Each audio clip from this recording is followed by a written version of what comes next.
Udhëtimin drejt Shkodrës e mori për të uruar 7 marsin, pikërisht në shkollën që ka në patronazh. Kryeministri Edi Rama dhe Ministra Lindita Nikolla zgjollën nga Gjimnazi 28 nëntori të uronin në këtë ditë të shënuar çdo mësues për festën e tyre. Por ky takim u mbajt tërësisht larg mediave dhe kreu i qeverisë nuk qëndroi më shumë se 5 minuta në këtë institucion.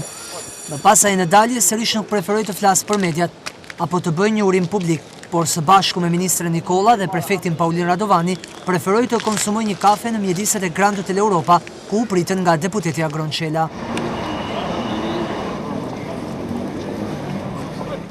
Pas 10 minutash Rama i është drejtuar Bashkisë së Shkodrës, ku së bashku me prefektin Radovani dhe deputetin Qela zhvilluan një takim kok më kok për 1 orë 20 minuta me kryebashkiaken Voltana Ademi. Edhe pse takimi ishte i mbyllur, kjo e fundit përmes një njoftimi për shtyp ka sqaruar detajet e bisedës, ku ka shprehur shqetësimin se edhe pse Shkodra është zona më e prekur dhe më e rrezikuar nga përmbytjet në Ballkan, prej më shumë se 2 vitesh janë realizuar investime të papërfillshme në vepra kulluese apo pritëse. Gjithashtu edhe dëmshpërblimit përmbyturve nuk është kryer i plot, edhe pse është një detyrim ligjor.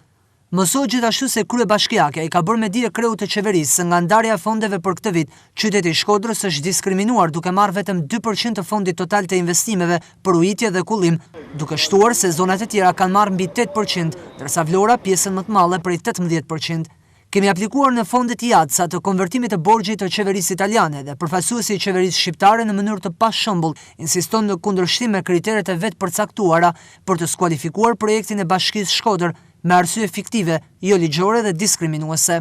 Edhe procesi i transferimit të funksioneve të reja ka qenë pjesë e diskutimeve, ku kryebashkiakja ka theksuar sa i pozvarritet. Duke folur për ndërtimin e stadiumit të ri Loro Boriçi, Ademi ka shprehur mbështetje për ndërtimin e tij, por ka theksuar se nuk duhet të preken interesat e qytetarëve, duke u referuar prishjes së disa banesave me qëllim hapjen e vend parkimit të stadiumit. Në fund ajo i ka shprehur shqetësimin edhe për korrupsionin në arsim dhe shëndetësi. Ademi i ka bërë me dije Ramës se Bashkia e Shkodrës mbetet e angazhuar të punojë për zgjidhjen e një mori problemesh dhe sfidash krijuar së fundmi edhe nga reforma territoriale për të siguruar shërbime për qytetarët në një nivel më dinjitoz dhe në çdo pjesë të territorit të bashkisë. Për këtë ajo ka kërkuar një trajtim pa paragjykim nga qeveria shqiptare si pjesë e përgjegjësisë së përbashkët ndaj qytetarëve, gjë që kryeministri Rama ka garantuar se kjo do të ndodhë dhe se Bashkia e Shkodrës do të jetë pjesë e planeve mbështetëse të qeverisë.